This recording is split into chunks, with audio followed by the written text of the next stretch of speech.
여러분 안녕하십니까. 오늘이 3월 3일이죠. 3월 3일 오후 2시 7분을 가리키고 있네요. 오전에는 내가 유튜브 시청하는 걸로 시간을 보냈습니다. 어떤 유튜브를 시청했냐면 말이죠. 세금, 상속세니 증여세니 이런 세금에 관한 그런 유튜브를 보다가 시간을 보냈습니다. 그러면서 내가 그렇게 세금에 관한 유튜브를 보면서 느낀 것이,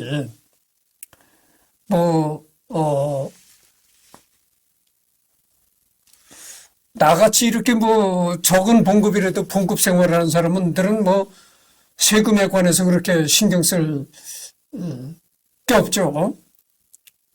근로소득세에서 다 이렇게 세금이 공제되고 하니까 신경 쓸 게 없는데, 사업을 한다든가, 부동산 거래를 한다든가 이런 사람들은 세금에 관해서 많이 신경을 써야 되리라고 생각합니다. 그래서 세금에 관한 유튜브를 보면서 느낀 것이, 이 세금 문제가 상당히 복잡하다. 그래서 사업을 한다든가 부동산 거래를 하는 사람들은 반드시 세금에 관해서 세무사라든가 이런 사람들하고 상당한 자문을 받아가지고 일을 진행해야 되겠다 이렇게 생각을 했습니다. 그래서 이렇게 세무사들이 하는 유튜브를 보면요, 충분히 그거를 들을 때는 이해가 갑니다만은 또 어느 정도 세월이 흐르면 또 그걸 잊어먹게 돼요. 왜냐하면 우리들의 생활 자체가 신경 쓸 일이 한둘이 아니잖아요. 그러니까 신경 쓸 문제가 하나둘이 아니니까 생각해 보세요. 이 세상에 만물 박사가 어디 있겠어요? 그렇잖아요. 그러니까 이 세상 모든 현상을 다 만물 박사가 될 수는 없다 이런 얘기죠. 그러니까 거듭 얘기하는 거지만 사업을 하시는 분들이나 부동산 거래 같은 걸 하는 사람, 그리고 가족 간에도 많은 현금을 주무르는 그런 사람들은 반드시 세무사를 이렇게 필요할 때마다 자문을 받을 수 있는 그런 세무사를 지정해 놓는 것이 좋겠다 이런 생각을 가졌습니다. 그래서 세금이라는 것이 일반인이 복잡한 세금 문제를 다 만물 박사처럼 알 수는 없는 거고, 그러니까 필요할 때마다 그때 자문을 받을 수 있는 그런 전문적인 세무사를 지정해 놓는 것이 좋겠다 이런 생각을 했습니다. 그래서 오전에는 그렇게 세금에 관한 유튜브를 시청을 하다가 이 바흐에 관한 녹화를 못했습니다. 그래서 이번엔 성악구 교회음악 여기를 내가 하면서 전번에 종교와 음악은 불가분의 관계다 이런 얘기를 했습니다.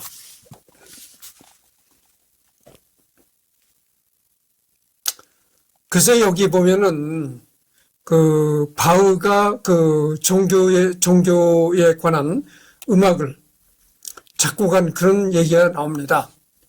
전번 시간에도 내가 얘기지만 중세 시대는 종교가 모든 것을 짓누르는 시대였고,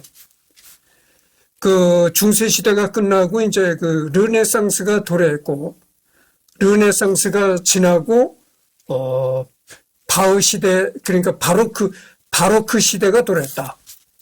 그 바로크 시대가 바로 바흐가 활동하던 시대였다 이런 말씀을 드렸습니다.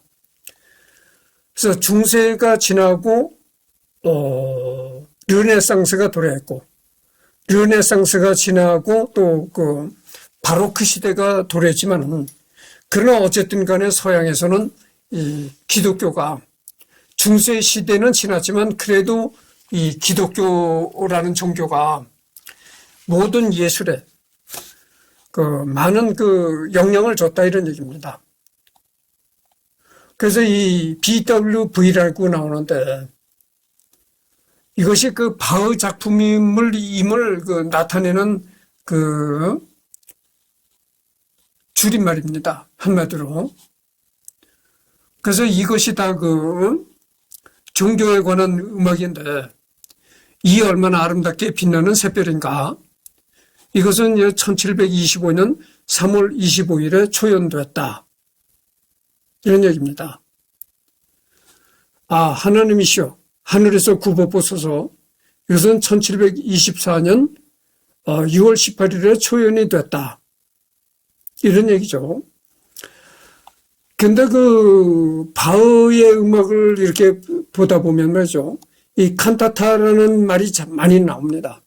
그래서 전번에도 내가 얘기했지만 이 칸타타라는 것은 말이죠. 그러니까 바로크 시대를 풍미했던 성악곡입니다. 그러니까 테너 독창, 소프라노 독창, 그지 않으면 합창곡. 그래서 바로크 시대를 풍미했던 성악곡을 한마디로 칸타타라고 한다. 이런 얘기죠.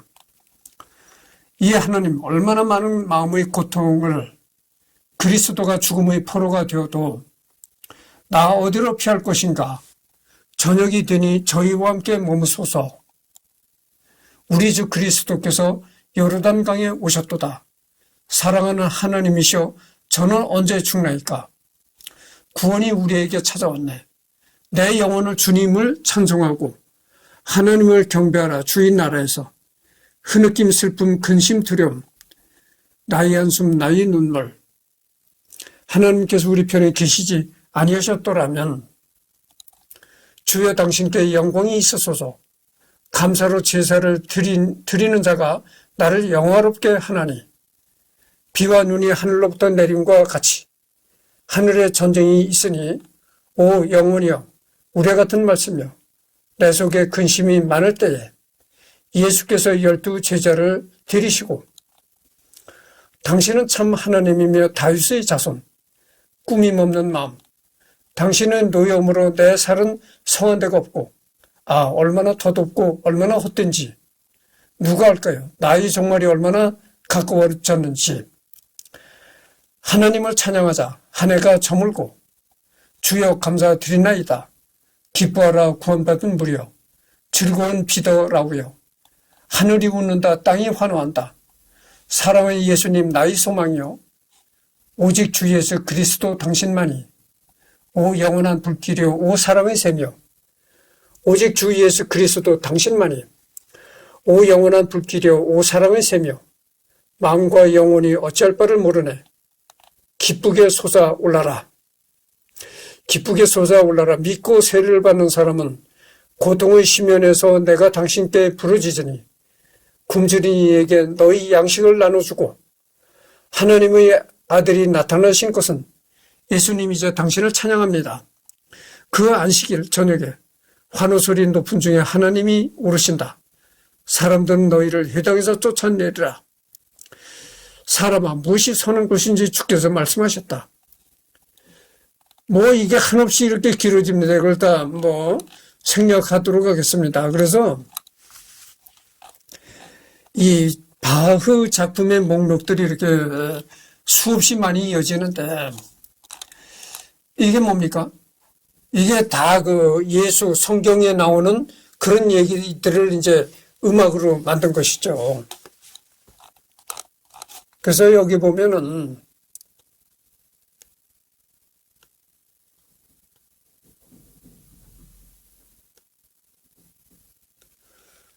그래서 이제 칸타타, BWV 200번까지는 교회 칸타타, 201번서부터 224까지는 세속 칸타타이다. 이런 얘기입니다. 그러니까 칸타타 중에서도 교회 칸타타가 있고 세속 칸타타가 있다. 이런 말이죠. 그 칸타타라는 말은 내가 방금 전에도 얘기를 했잖아요. 바로 그 시대를 풍미했던 성악곡을 칸타타라고 한다. 그러니까 테너 독창, 소프라노 독창, 아니면은 합창, 이런 성악곡들이 바로 그 시대를 풍미했던 그런 거를 칸타타라고 한다. 이런 말을 했습니다. 교회에 이게 참 엄청나게 목록이 많이 나오는데, 하여튼 바흐도 엄청나게 많은 그 곡들을 작곡을 했던 것이죠. 순환곡. 이 순환곡은 이 목록에는 루가 순환곡, BWV 246도 있으나 이 곡은 바흐의 작품이 아니다. 그 순환곡에는 이제 마태 순환곡, 요한 순환곡, 마르코 순환곡이 있다. 이런 얘기입니다. 이 마르코 순환곡이 1731년 3월 23일에 초연되고 1744년에 재연됐다는 기록이 있으나 현재 악보는 분실되고 피칸도 본명은 크리스티안 프리드리 헨리치가 쓴 대본만 남아있다. 기록을 볼 때 이 곡은 다른 순환곡과 달리 기존의 곡을 조합해서 만든 일종의 패러디 작품으로 추정하고 있는데 학자들은 칸타타 54번의 아리아와 칸타타 198번 전체, 크리스마스 오라토리오 합창, 바흐가 자기 작품에 인용했던 카이저의 곡 등 기존의 곡을 인용한 것으로 보고 있다. 오늘날에는 대본에 기초하여 여러 곡으로 이 마르코 순환곡을 재구성하려는 시도를 하고 있으며 학자와 연주자에 따라 여러 판본이 존재한다. 이런 얘기입니다. 그 다음에 오라토리오. 오라토리오는 뭐냐면은 합창곡입니다. 합창곡을 이제 오라토리오라고 하는 거죠. 그래서 여러분들 종교음악을 보면 말이죠. 그 아주 대규모 합창단이 동원이 되는 겁니다.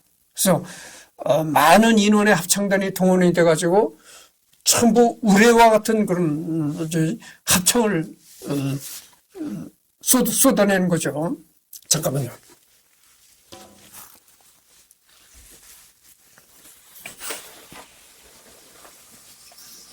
잠깐만 기다려 주시기 바랍니다.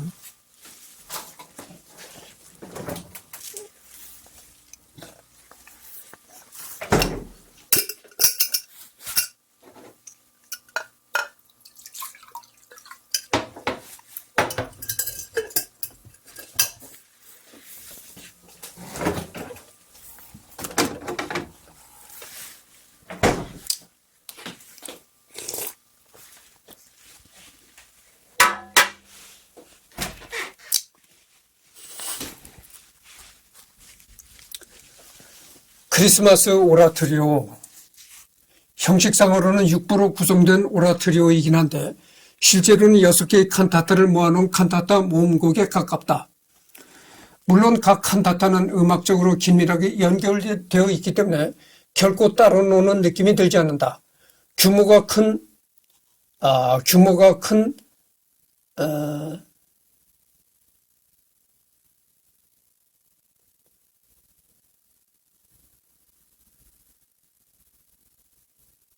이게 아닌 모양인데, 이거네요. 규모가 큰 바흐의 종교음악이 항상 그렇듯이 이 크리스마스 오라토리오도 기존의 곡들을 많이 차용하였는데 특히 BWV 213번에서 215의 세속 칸타타 세 곡을 많이 인용했으며 6부의 경우 현재는 악보가 분실된 칸타타 BWV 248A에서 많은 곡이 차용된 것으로 파악하고 있다. 이 외에도 여러 작품에서 차용한 선율들이 많은데 예를 들면 마태 순환곡의 오피와 상처가 가득한 머리어나 새로 태어나신 왕은 어디 계신가 이 주 선율이 크리스마스 오라토리오에 많이 활용되고 있다.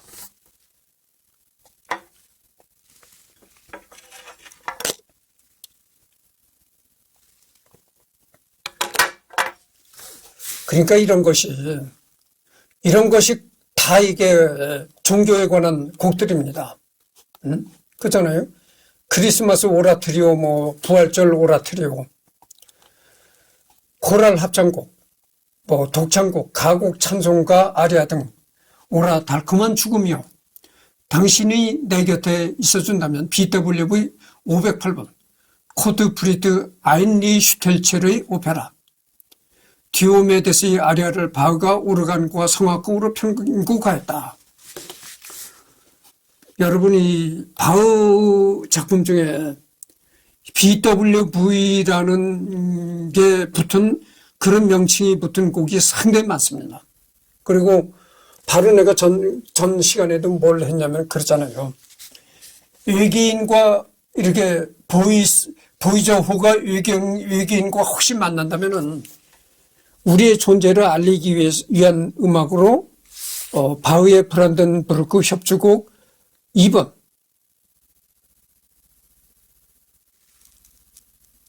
뭐 1악장 그 음악을 그 음악이 담긴 CD가 보이저호에 이제 담겨져 있다 이런 얘기를 했습니다. 그래서 브란덴부르크 협주곡도 상당히 많아요. 길이가 깁니다. 그래서 보이저호에 실린 게 바로 브란덴부르크 협주곡 2번이 실렸다고 하잖아요. 2번 1악장이 실렸다고 하는데 브란덴부르크 협주곡이 그렇게 많습니다. 1번, 2번, 3번, 4번 그렇게 많이 남바대로 많이 나가거든요. 그 수많은 남바 중에서 보이저호에 실린 브란덴부르크 협주곡이 남바 2번 협주곡 1악장에 실렸다 이런 말입니다. 그래서 이 바흐의 작품들이 말이죠. 엄청나게 많습니다, 여러분들.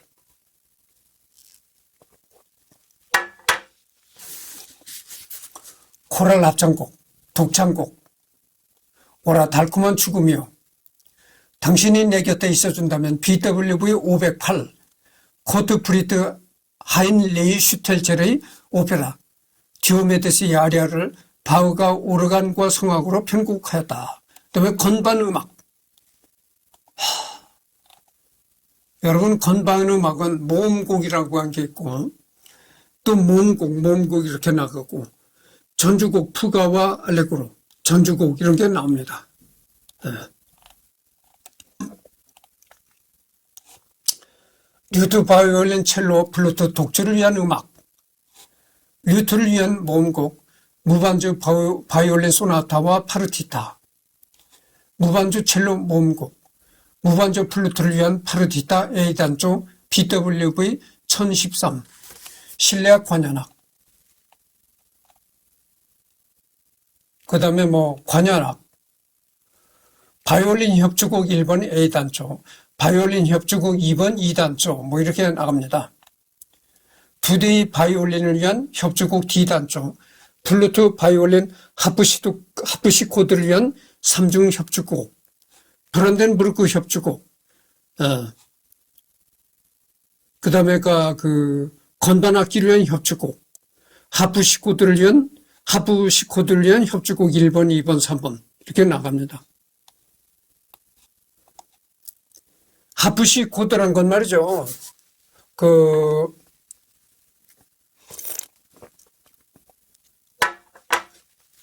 피아노와 유사합니다. 생긴 것이 이 피아노 같이 이렇게 건반을 두드린 악기인데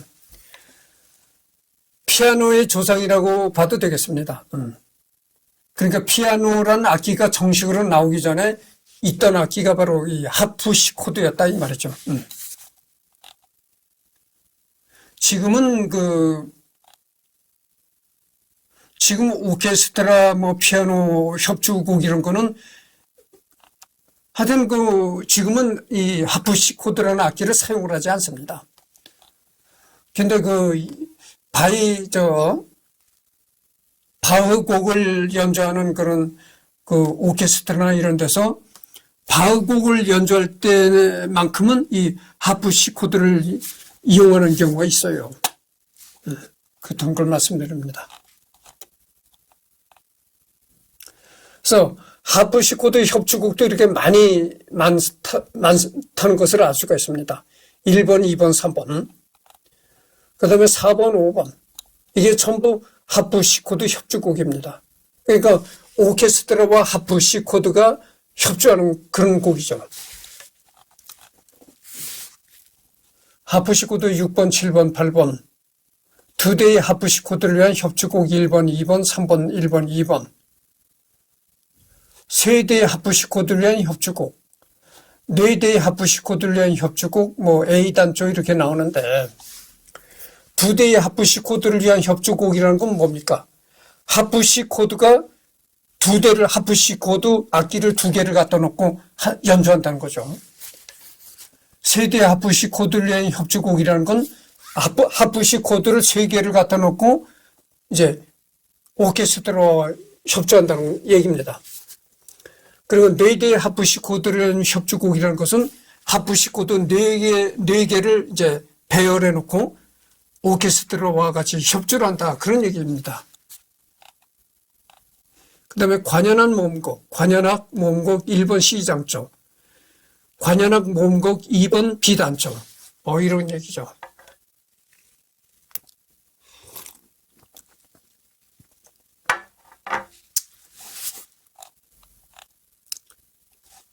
플루트의 활약의 큰 편으로 이중 폴로네즈는 그룹 로스 차코스가 안데스 악기로 연주하기에 편곡하였는데 분위기가 어둡다. 마지막 곡인 바디 네리 역시 클래식 음악에 관심 없는 사람이라도 어디선가 들어본 적이 있을 유명한 곡이다. 관현악 모음곡 3번 D장조, BWV 1068, 오보에 2, 바순 트럼펫 3, 팀파니 바이올린 2부, 비올라 통조저음. 이 팀파니라는 것은 말이죠. 팀파니라는 악기는 뭐냐면 이게 북입니다. 일종의 북입니다. 북. 그리고 이 비올라라는 악기는 그 쉽게 말하면 바이올린의 사촌 정도 되는 악기다. 그렇게 말할 수가 있어요. 아주 이 비올라라는 악기의 그 모습이 바이올린과 아주 흡사합니다. 바이올린으로 착각할 정도로 흡사한데 바이올린보다 약간 큽니다. 크기가 바이올린보다 약간 크고 바이올린은 비교적 고음을 내는데 이 비올라는 바이올린에 비해서 저음을 냅니다. 그런 걸 말씀드립니다. 지선상의 아리아가 이 곡의 아리아에서 나왔다. 이 지선상의 아리아도 상당히 그 바흐 곡으로서 유명한 곡입니다. 지선상의 아리아. 독일의 작곡가 요한 세바스티안 바흐의 관현악 모음곡 3번, BWV 1068 중 2악장 AIR을 부르는 말 중 하나이다. 사실 지선상의 아리아는 바흐 작품이 원제가 아니라 후대 한 바이올리니스트가 편곡한 작품을 지칭하는 이름이었다. 하지만 편곡한 곡이 워낙 유명해진 바람에 원곡마저 이 이름으로 부르게 된 독특한 사례다.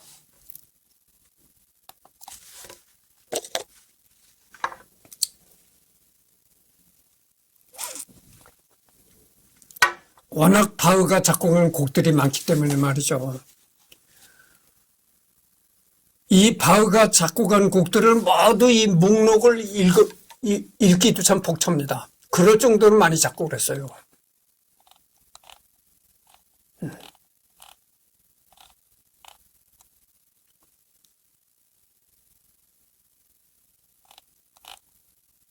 그래서 관현악 모음곡 4번 D장조, 오보에 셋, 바순 트럼펫 셋, 팀파니 바이올린 2부, 비올라 통조점 4개의 곡 중 가장 규모가 크다. 관현악 모음곡 5번 G단조, BWV 1070 바이올린 2부, 비올라 통주저음. 아들 필레름 프레데만 바흐가 썼다는 설이 유력하다.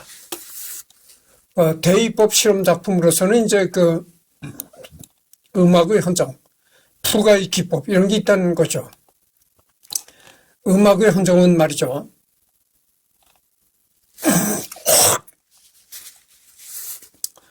이것이 바흐가 직접 친필로 그린 악보입니다. 음악의 헌정. 캐논에 쓰여진 문구. 헌정이라는 것은 말이죠. 헌정이라는 것은 바친다 이런 뜻을 가지고 있어요. 누구에게 바친다. 그러니까 우리가 헌납한다고 하잖아요. 그런 식의 얘기가 되는 거죠. 지극히 자애로운 폐하. 그러니까 이게 뭐냐면은 이게 음악의 헌정이라는 것은 국왕인 폐하에게 바치는 음악이다 이런 얘기가 되겠습니다. 지극히 자애로운 신폐하. 그지없이 인자하신 국왕폐하, 미천한 소인은 폐하의 위엄 있는 손으로 직접 지으신 선율의 가장 고귀한 부분으로 만든 이 음악의 헌정을 바칩니다. 존경스러운 기쁨으로 저는 아직도 아주 특별한 왕실의 은총을 기억하고 있습니다. 소인이 일전에 포츠담에 머물렀을 때 건반 악기로 푸가를 시연할 주제를 폐하께서 하나 주셨는데 그것을 가지고 전하 앞에서 연주한 일이 생각나옵니다. 폐하의 명령에 복종하는 것이 저희 가장 겸허한 의무입니다. 하지만 저는 필요한 준비가 부족했기 때문에 공연이 성공적이지 못했던 것을 곧 알게 되었습니다. 또한 훌륭한 주제가 필요했습니다. 저는 그 결과 이 진정한 왕실의 주제를 완전히 완성하고 세상에 발표할 것을 결심하고 즉시 작업에 착수했습니다. 이 작업은 이제 제가 완성할 수 있는 한은 최선을 다해 완성되었습니다. 그리고 그것은 이 비난받지 않는 것 이외의 다른 목적은 없습니다. 비록 한 가지 작은 측면에서만 가능하지만 위대함과 능력을 가진 군주의 영광을 찬양하는 것, 특히 음악에서도 그렇듯이 모든 사람은 존경하고 존경해야 합니다. 이 가장 겸허한 요청을 덧붙이자면 폐하께서는 현재의 작은 일을 은혜로운 영적으로 경의를 표하시며 폐하의 가장 겸손하고 순정적인 작곡가에게 더욱 높은 왕실의 은혜를 베풀어 주시기를 바랍니다. 라이프치 1747년 7월 7일이다. 이런 얘기입니다.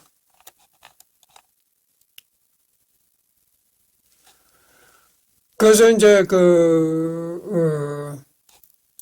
이 바흐가 이렇게 음악의 헌정이라는 악보를 그리고 그러면서 이런 문구를 적었던 것이죠. 기록을 했던 것입니다.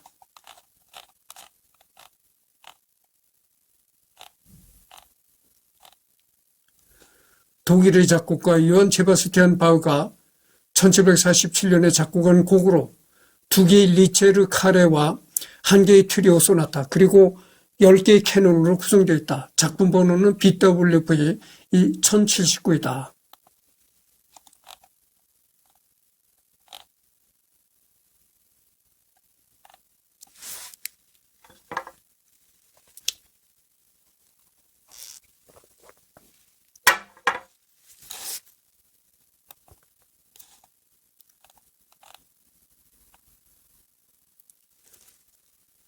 드레스덴 조약 이후 프리드리 대왕은 자신의 건반주의자인 카를 필리프 에마누엘 바흐를 통하여 여러 해 전부터 그의 아버지인 요한 세바스티안 바흐를 초빙해 오려고 했다.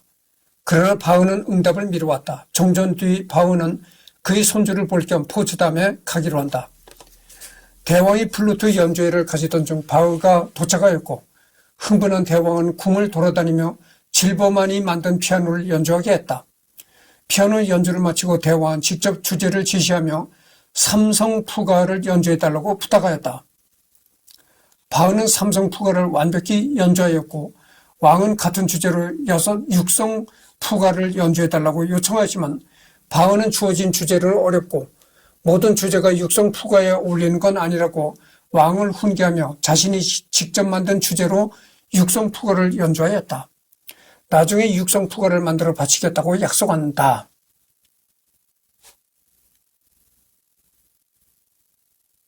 이때 바흐는 피아노를 건반이 가볍고 조율이 되어 있지 않다고 깠다. 그리고 며칠간 교회를 다니며 오르간을 시연하고 라이프치히로 돌아와 약속을 지키기 위하여 대왕의 주제를 역사의 길이 남을 작품을 쓴다. 그러나 프리드리 대왕은 이 곡을 생전 듣지 않았다고 한다.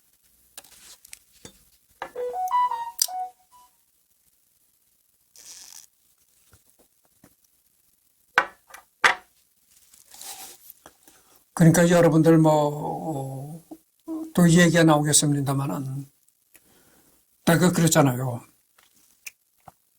잠깐만 기다려 주십시오.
내가 언젠가 이 얘기를 했을 것입니다. 대중음악의 역사는 짧다 이런 얘기를 했어요. 대중음악이라는 것은 영국에서 산업혁명이 일어나고 산업혁명이 일어나니까 어떻게 되겠어요? 그 산업혁명과 함께 자본주의가 급히 발달하기 시작했다 이런 얘기를 했습니다. 그래서 이 대중음악은 발달되는 자본주의와 이렇게 그 영향으로 대중음악이 생겨났던 것이죠. 근데 대중음악이 없던 이런 그 시대의 음악은 클래식이 전부였습니다.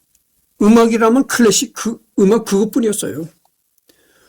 그러면 이 바흐나 모차르트 이런 클래식 음악가들이 어떻게 음악을 하며 살아갔겠는가 이런 생각을 한번 해볼 수 있잖아요.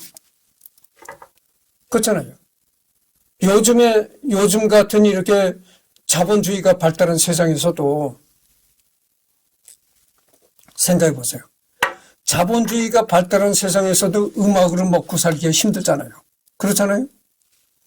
자, 음악으로 먹고 살려면은 순수하게 연주만 해가지고는 먹고 살기 힘들다 이런 얘기예요. 그래서 클래식 음악을 하는 사람들이 대부분이 겸직을 하고 있는 게 뭐냐면은 뭐 대학의 음악 강사니, 음악 교수니, 아니면 뭐 고등학교 음악 교사니 이런 걸 겸직하면서 음악 활동을 하고 있는 사람들이 대다수입니다. 순수하게 연주만 해가지고는 먹고 살기 힘들다 이런 얘기죠. 근데 이 클래식 악단, 오케스트라의 단원으로 이렇게 있으면은 그거는 괜찮습니다. 고정적인 그런 봉급을 받으니까 생활이 되는데 그렇지 않고 뭐 클래식 고정적인 오케스트라 단원도 아니고 그럴 경우에는 순수하게 연주만 해가지고 먹고 살기 힘들다. 그래서 이제 뭐 고등학교 음악 교사니 그렇지 않으면 대학의 음악 교수 이런 거를 겸직하면서 음악 활동을 하고 있거든요. 그렇지만 대중음악 가수들은 어떻습니까? 대중음악 가수들은 뭐 어디 공연 같은데 뭐 어디 축제 뭐 이런 데 가서 노래 부르고 그 다음에 음반을 냈는데 음반이 굉장히 히트를 쳤다. 히트곡이 됐다. 그러면 엄청난 돈을 또 거머쥐잖아요. 그리고 주로 이 대중음악 가수들이 어디에 활동을 합니까?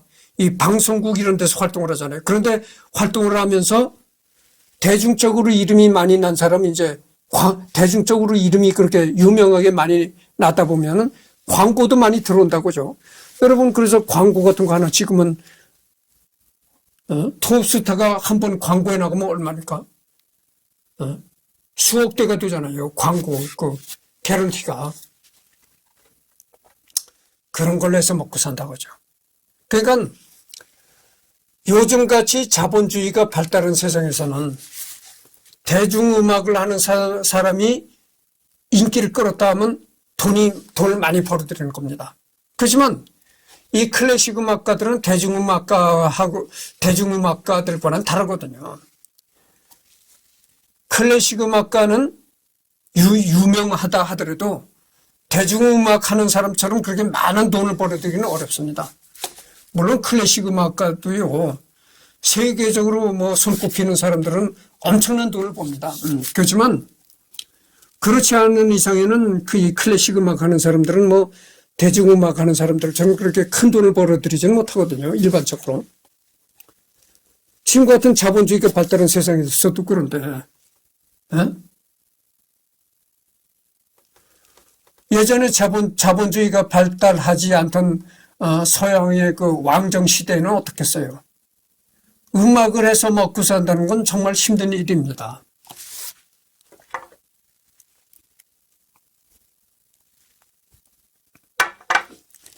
노래만 부르는 배짱이가 먹고 살기 힘들죠.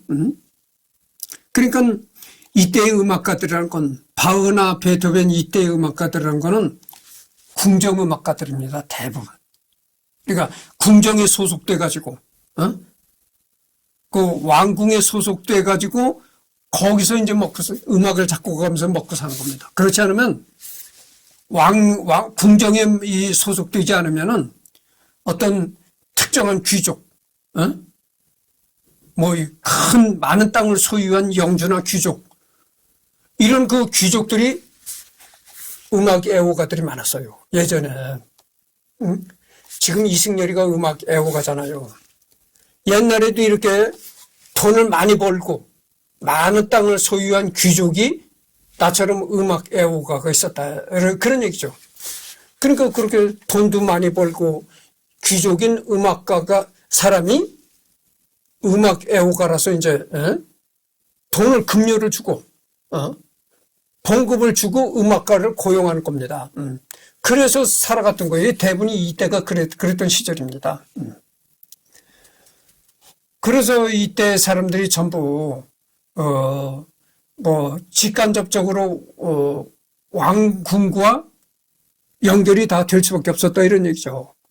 왕궁 귀족 뭐 이런 사람들과 연결이 다 될 수밖에 없었다 이런 얘기죠. 그렇잖아요. 노동일 같은 거 보면 여러분 생각해 보세요. 노동일을 한다. 어디 나가서 육체를 놀려서 일을 하면 돈이 나옵니다. 그렇지만 음악이라는 게 뭐 그렇게 그런 것도 아니잖아요. 먹고 살기도 진짜 막말로 먹고 살기도 어려운데 누가 다 음악만 듣고 이렇게 음악하는 사람들한테다 거액을 주고 할 사람이 있겠어요?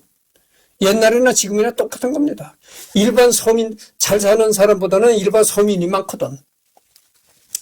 먹고 살기도 힘든 일반 서민이 음악하는 사람들한테 뭐 거액을 주고 생활비를 주고 이러겠어요? 절대 그렇게 못합니다. 그러니까 이 바흐나 이 베토벤 이런 사람들은 전부 이렇게 왕정, 왕궁과 직간접적으로 연결이 돼 있고 귀족들과 직간접적으로 연결이 됐다 이거죠. 그래서 음악을 사랑하는 귀족들이 돈이 많고 땅을 많이 소유한 그런 귀족들이 음악을 좋아하는 사람들이 스폰서를 하는 겁니다. 대왕의 플루트 연주회를 가지던 중 바흐가 도착하였고 흥분한 대왕은 궁을 돌아다니며 질버만이 만든 피아니 뭐 이런 건 넘어가겠습니다. 그래서 지금 38분을 경고했습니다.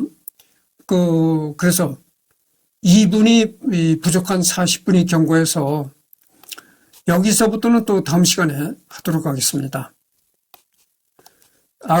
내가 처음에도 얘기를 했지만 오전에는 내가 그 세금에 관한 그 유튜브를 보다가 시간을 허비했어요.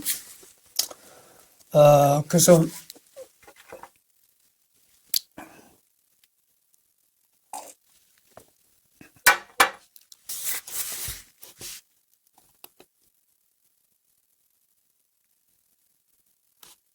오후에 또 녹화를 해서 올리겠는데 그거 참 이상하죠. 그랬잖아요. 내가 이 세상에는 만물박사라는 거 없다. 내가 그런 얘기를 했습니다. 그래서 참 이상하게 말이죠. 이렇게 사람을 다루는 일, 어느 한 사람이 어떤 인생을 살다 가느냐 이런 걸 다루다 보면은 뭐 음악 얘기 이런 거는 좀 읽어도 이렇게 머리에 들어옵니다. 근데 이 세금에 관한 얘기는 들어도 금방 그때뿐이에요. 그래서 이 세금 문제만큼은 좀 정말 나 같은 사람은 세금 문제를 걱정할 필요가 없어요. 근데 사업을 한다든가 뭐 이렇게 그 부동산을 취급하는 그런 사람은 이 자문을 받을 수 있는 자문 세무사를 항상 곁에다 두고 생활해야 되겠다 이런 생각을 했습니다. 이 세금 문제는 들어도 금방 잊어먹고 어떻게 해. 그러니까 기억을 하는 분야가 있고 들어도 금방 잊어먹는 그런 분야가 있습니다. 그리고 자기가 좋아하고 흥미가 있는 분야는 들어도 그것이 기억이 되는데 흥미 없는 분야는 들어도 금방 그때뿐이지 잊어먹는다 이런 얘기죠. 그래서 다음 시간에 여기서부터 하도록 하겠습니다.